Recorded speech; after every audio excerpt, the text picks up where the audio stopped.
हमें सुबह का सीन दिखा रहता है और हमारे हीरो का घर। तो तभी वो दरवाजे पे टोक करता है। वो कहता है प्रिंसेस आप उठ गई हैं तो बता दे नाश्ते में क्या खाएंगी।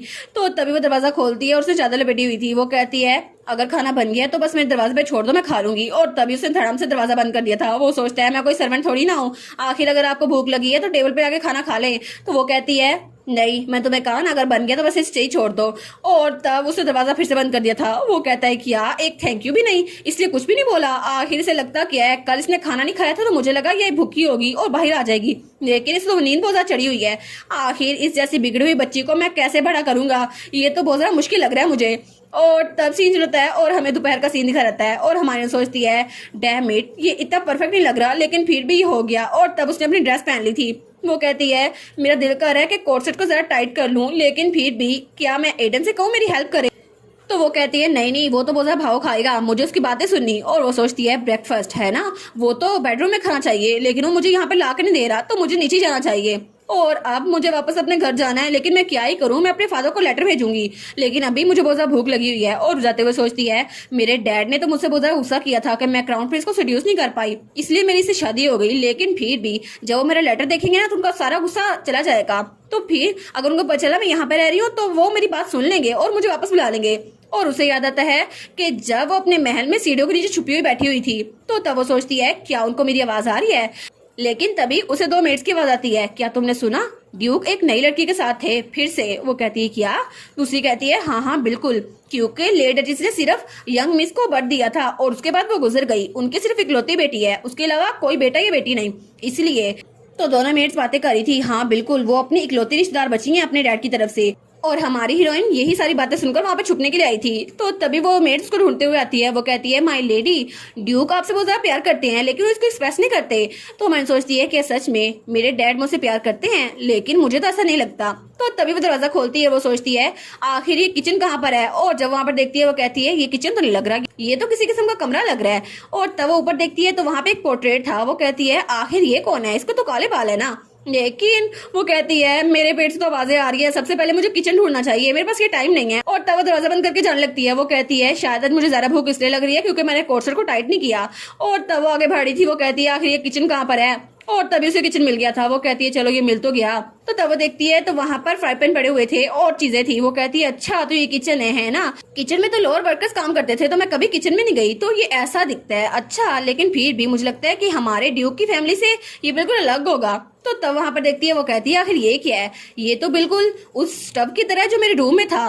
तो हमारा हीरो बताता है ये कुकिंग के लिए है, इसको लग रहा है कि इसके कमरे में जो आग जलती है ना बिल्कुल उसकी तरह है, लेकिन फिर भी ये अवन और स्टव बिल्कुल अलग अलग चीजें हैं और इसे खाना पकता है लेकिन इसको ये पता नहीं है और इसको कॉमन लोग की चीजें कुछ पता ही नहीं है, इसलिए इसको ये लग रहा है। तो तभी उसके पेट से फिर से आवाजें आती हैं। वो सोचती है मुझे अपने मुंह में कुछ डालना होगा पहले। तो तब वो कहती है क्या खाना तैयार है, लेकिन कहाँ पड़ा है। और तभी वहां पर कोई चीज ढकी हुई पड़ी हुई थी। वो कहती है क्या ये ब्रेकफास्ट है जो एडन ने मेंशन किया था, है ना, तो फिर मैं इसको खा लूंगी। तो उसको उठाती है। वो कहती है मैं देखना चाहती हूँ किस तरह का खाना होगा, लेकिन जब उसको देखती है वो कहती है ये खाना है, मुझे तो नहीं लग रहा, क्योंकि वहां पर कॉर्न पोरिज रखा हुआ था। वो कहती है एक दलिया, लेकिन ब्रेकफास्ट के लिए दलिया मैं क्यों खाऊंगी। और तब सुबह के टाइम एडन ने पानी में दलिया उबाला था और उसके बाद उसको छाना था और उसमें चीज ऐड की थी, क्योंकि यही चीज फार्मर अक्सर खाया करते थे और एडन ने भी यही बनाया था। लेकिन वो दलिया तो बहुत सारा घंटों बाद हार्ड और कोल्ड हो गया था और उसका टेस्ट तो बहुत ही ज्यादा गंदा लग रहा था उसे। वो सोचती है ये तो बहुत ज्यादा बुरा बना है। तो तभी उसके साथ कोई पर्ची बजी हुई थी। वो कहती है आखिर ये क्या है। तो उस पर्ची को खोलती है तो वहां पे लिखा था अगर ये ज्यादा गंदा लग रहा है तो उसको मसालों के साथ ऐड करके खाना।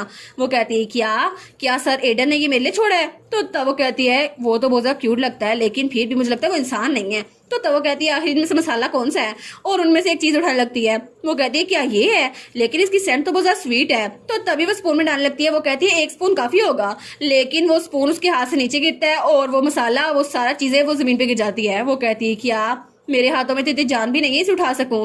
तो वो कहती है ठीक है मुझे एक और चम्मच दे दो, लेकिन जब वो इधर देखती है वो कहती है ओ नो मैं तो अकेली हूँ यहाँ पर, मेरी हेल्प के लिए कोई भी नहीं है।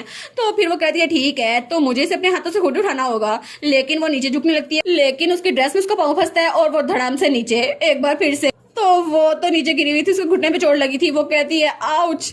और वो सोचती है आखिर मेरे पास कोई सर्वेंट क्यों नहीं है, उसने मेरे साथ कोई मेड भी नहीं लाने दी, आखिर मेरा खाना इतना ज्यादा बेजायका कैसे हो गया। और वो तो रोने वाली हो गई थी। वो कहती है वो एडन, उसकी हिम्मत कैसे हुई मेरे साथ ये करने की। तो तभी एडन पीछे आता है, वो कहता है मैं क्या। तो तब उसको देखती है, वो कहता है मुझे यकीन नहीं आ रहा कि अभी तुम किचन में पहुंची हो और किचन को झाड़ू भी देने लग गई हो, तुम तो ज्यादा जल्दी से अडॉप्ट होने वाली हो। तो वो कहती है क्या, कौन सा झाड़ू दे रही हूँ मैं। तो वो कहता है मेरे ड्रेस को तो देखो। वो कहती है नहीं नहीं इसको छोड़ो, मुझे लगता है मेरी एक बोन टूट गई है। वो कहता है तुम अभी पोछा लगा रही थी जमीन पर और अभी तुम कंप्लेन कर रही हो। वो कहती है मैं सीरियस हूँ, जरा देखो यहाँ पर। वो कहता है ठीक है, मुझे नहीं लगता कोई चीज टूटी है, लेकिन फिर भी तुम्हारी टांग को चेक करने दो। वो कहती है तुम नीचे बैठ के क्यों चेक कर रहे हो, मुझे उठाओ। लेकिन वो कहते हैं एक बार मुझे चेक करने दो, और उसके ड्रेस उठाता है। तो वो कहती है क्या। तो हमारी रन कहती है आखिर तुम मुझे हाथ क्यों लगा रहे हो। वो कहता है हाथ नहीं लगाओ तो कैसे चेक करूं, और पाँव कैसे चेक करना है मुझे। तो फिर वो बेचारा वो तो कहता है आखिर मैं किसके पल्ले पड़ गया, ऐसा लगता तो नहीं इसकी कोई बोन टूटी है, लेकिन फिर भी मैंने एक आवाज सुनी और मैं यहाँ भागा चलाया, पता नहीं इसको क्या हो गया। तो वो कहता है ऐसा नहीं लगता आपकी टांग टूटी है, फिर भी मैं चेक कर देता हूँ। वो कहती है अगर ऐसा हुआ तो फिर क्या, डॉक्टर को बुलाओ। वो कहता है डॉक्टर को यहाँ आने के 1 घंटा लग जाएगा, तो जल्दी से मेडिसिन लो जो घर पड़ी है और फिक्र ना करो। वो सोचती है ओ माय गॉड, इसे सच में लगता होगा मैं कोई इडियट हूँ। वो सोचती है फिर भी कितना एम्बैरसिंग है ना, ये मेरी टांग को ऐसे ही टच कर रहा था और इसने तो मुझे वार्निंग भी नहीं दी। तो वो सोचता है अब इसके साथ क्या मसला है, अब इसको क्या हो गया, मुझे घुरी क्यों जा रही है।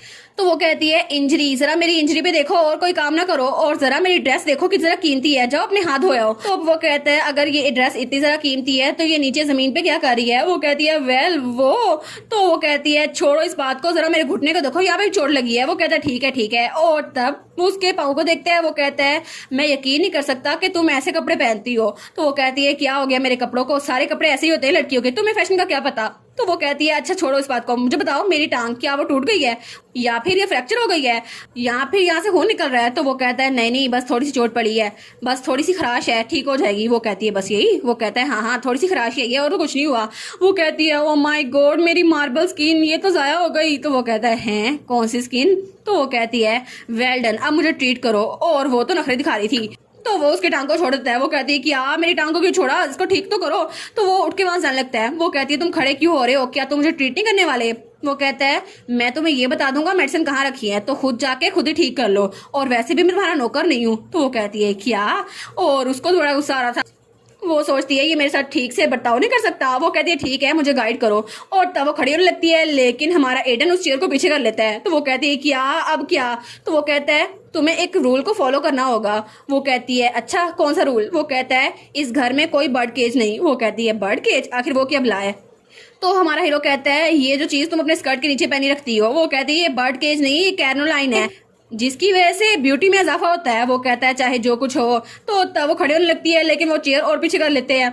तो हमारी हीरोइन फिर से धड़ाम से नीचे गिरती है। तो वो कहती है आखिर तुम कर क्या रहे हो। वो कहता है इसीलिए, मैं तुम्हें इसलिए कह रहा हूँ ताकि तुम्हें खड़े होने में हेल्प मिल सके, और तुम तो अपने आप को भी संभाल नहीं पा रही, जब भी मैं तुम्हें देखता हूँ तुम जमीन पे क्यों गिरी हुई होती हो। वो कहती है तो मैं तुम्हारे बगैर भी उड़ सकती हूँ, तुम्हें पता है ना। और वो मेज का सहारा लेकर उड़ने लगती है, लेकिन बड़ी मुश्किल हो रही थी उसे। और हमारा एडन उसको देखता है, और उस बेचारी को तो बहुत ज्यादा मुश्किल हो रही थी। तो तभी वो उसकी हेल्प करता है और उसे खड़े होने में हेल्प कर देता है। वो खड़ी रहती है। वो कहता है और दूसरी रीजन ये। वो कहती है अच्छा क्या क्या रीजन। वो कहता है अगर तुम इस बड़ी स्कर्ट में मेरे घर में घूमती रहोगी ना, तो बड़ी प्रीशियस चीजें हैं मेरे घर में वो नीचे गिरा दोगी। वो कहती है अच्छा फिर, तो अगर मैं ना करना चाहूँ तो एडन कहता है अगली बार मैं तुम्हारी हेल्प नहीं करूंगा, जमीन पे पड़ी रहना, खुद ही उठ जाना, ना उठा गया तो पड़ी रहना, लेकिन इससे अच्छा नहीं है कि तुम अपना बर्ड केज उतार के रख दो। वो कहती है मैंने कहा ना ये बर्ड केज नहीं है, ये मेरे ड्रेस का पार्ट है। तो वो कहता है अच्छा। और वो तो बड़ी गुस्से में आई थी। वो कहती है ठीक है मैं समझ गई, मैं इसको इस घर में नहीं पहनूंगी। तो वो कहता है अच्छा ठीक है। तो हमारी सोचती है क्योंकि मैं जगह छोड़ के जाने वाली हूँ ना, इसको तो पता नहीं चलेगा ना, और उसको घूरी जा रही थी। वो कहता है गुड, अच्छा हो गया। अब जरा मेरे पीछे आओ, तो मैं बताता हूँ कि असल में कपड़े कैसे होते हैं, तुम्हें कैसे कपड़े पहनने चाहिए, और इस घर में मेडिसिन भी पड़ी है, तो तुम आराम से मेरे पीछे आ सकती हो। वो कहती है ऑल राइट। और वो आगे जा रहा था और हमारी उसके पीछे। तो तब वो एक जगह पर रुकता है। तो तभी वो देखता है। वो कहता है आखिर ये क्या, यहाँ पर पर्दे बंद क्यों हैं। वो कहती है सूरज की रोशनी अंदर आ रही थी ना, बहुत ज्यादा स्ट्रॉन्ग है, और क्या हो कि मेरी स्किन वो जल जाए, और मेरी स्किन तो जरा परफेक्ट है। वो कहता है आखिर ये डार्कनेस में रहती है क्या, कोई ड्रैकुला है, इसको सूरज की रोशनी से नफरत है, और तुम्हारे बारे में मुझे फिक्र करने की जरूरत नहीं है, चाहे पर्दे बंद रखो या जो कुछ मर्जी करो। और वो कहता है ये कपड़े जरा थोड़े से बड़े हैं, लेकिन फिर भी तुम्हारे पहनने के लिए कंफर्टेबल होंगे अभी के लिए। तो वो कहती है आखिर कौन ही पहनेगा इन कपड़ों को। तो वो कहता है ये मेरी लेट मदर के कपड़े हैं, अगर नहीं पहने तो ना पहनो। वो कहती है नहीं नहीं ये पहनने के काबिल है, मैं पहन लूंगी, तुम फिक्र ना करो। तो वो कहता है अच्छा ठीक है। और वो सोचती है मैं तो चाहती थी इसके कपड़ों को भी आग जला दूं, लेकिन फिर भी मुझे बुरा लगेगा अगर इसकी मोम के कपड़ों को मैंने फेंक दिया तो तब वो कपड़ों को देखती है और सोचती है ये कपड़े तो सारे के सारे वेल रिजर्व्ड हैं, ऐसा लगता है बिल्कुल नहीं हो। तो वो कहता है ठीक है अब अपने कपड़े चेंज करना और इस बॉक्स में से रेड मेडिसिन अपने जख्मों पे लगा लेना। तो वो कहता है अब मुझे ये ना बताना पड़े कि मेडिसिन कैसे लगाते हैं। वो कहती है तुमने मुझे इडियट समझ रखा है। तो वो कहता है अच्छा ठीक है जरा खुद को देखो तो सही, और वैसे भी तुम्हारे जैसा स्ट्रेंज थिक पोरिज बनाने से तो अच्छा ही है ना, मैं खुद कुछ कर सकती हूँ। वो कहता है क्या थिक पोरिज। वो कहता है अच्छा वो ऑफ कोर्स जो डिश मैंने सुबह के टाइम बनाई थी दोपहर के वक्त खाओगी तो उसका जायका खराब ही लगेगा, लेजी प्रिंसेस। वो कहती है मुझे तुम्हारी हेल्प की जरूरत नहीं है, वैसे भी अगर यहाँ पे कोई मेड होती ना तो मैं आराम से कपड़े बदल सकती, क्या तुम जल्दी नहीं कर सकते। और तब अपनी कोट्स खोलने लगती है। तो वो कहता है अच्छा ठीक है मैं बाहर इंतजार कर रहा हूँ, अगर कुछ भी हो किचन में आ जाना, मैं किचन में काम कर रहा हूँ। वो कहती है क्या। और तब तक वो कमरे से बाहर निकल आया था। वो सोचता है सीरियसली ये लड़की तो बहुत ज्यादा डिमांडिंग है। और तब वो थोड़ा सा ब्लश कर रहा था। वो सोचता है अगर इसे कपड़े बदलने ही थे तो थोड़ा इंतजार कर लेती, मैं बाहर जा ही रहा था, आखिर इसे किस बात की इतनी ज्यादा जल्दी पड़ी हुई है। और इसी के साथ ये वाला पार्ट यहीं पर ख़त्म। तो आप लोग बताइएगा आप लोग को ये पार्ट कैसा लगा, और वीडियो को लाइक और चैनल को सब्सक्राइब लाजमी कीजिएगा। बाकी वीडियोस का लिंक भी स्क्रीन पर नज़र आ रहा होगा तो काइंडली उनको भी चेकआउट कर ले। और thank you so much for watching my videos. Stay safe, bye bye.